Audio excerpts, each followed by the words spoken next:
So yun guys, good morning. Medyo maganda yung panahon ngayon, hindi maaraw. Nakatago rin si Sarog. Maganda yung araw ngayon, tapos meron pa tayong magandang kukri na natapos. Yan. Tapos na yung kukri. Kahapon pa ito natapos kumuha lang ako kahapon ng sungay, kaya hindi ko na-i-present. So, isa nagtatanong pala kung to. Ano yan mga brother, yan yung ginawa kong mikarta.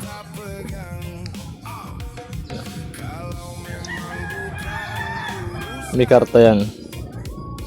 Yung ako na gumawa ng mikarta na yan. Tapos yung ito, sungay yan. Na may 6mm na brass tube. Brass yung bat cap, pati keeper, ferrule. 12 inches yung haba ng kukri na to. 12 inches yung blade. Pa ako nagsusukat, hindi mula dito. Mula dito yan. Sa pagitan ng handle and ng blade.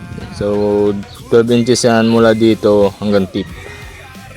Tapos naka satin finish yung flats. Yung edge, bala ko sana isatin finish din yan. Kaso pinakintab ko lang para may angas din talaga na kakaiba. Tapos yung markings iniba ko, pinaslant ko ng konti. Hindi pala konti yung date. Tapos yung BOB, ayan. Sa kapal, hindi ko masabi kasi hindi ko sinukat, pero goods yung balance niya. Maganda. Ito yung binabalakan ko sana talagang ikukri.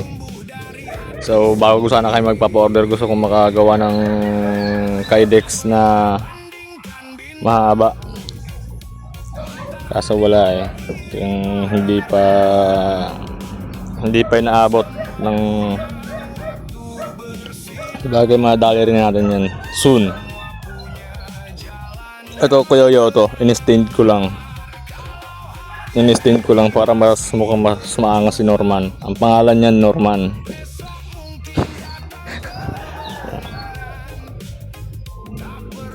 Tapos combination ng pinaypay sa pinaka belt loop niya. So yun, kung i-carry to sa farm, yan, kitang kita si Norman.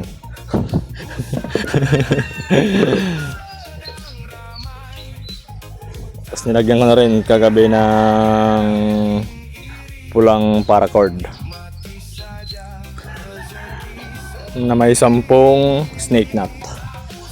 So pasok na natin.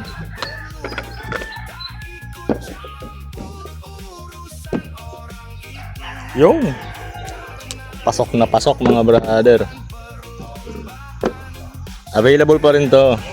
Pero yung order na katana ginagawa na namin. Pero may ginagawa pa kami isa na pang available.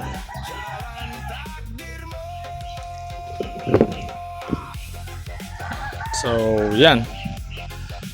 Baka mag-comment na naman yung yung mga mga may bitaw. So bahala sila, hindi na ako papatol. Ito binalisungsong na ferrule, binalisungsong dito kasi sa Bicol guys, yung balisoso para yung kakanin yun na naka-triangle. So yun, nakahinang yun, nakasulda. Ito nakabrasa.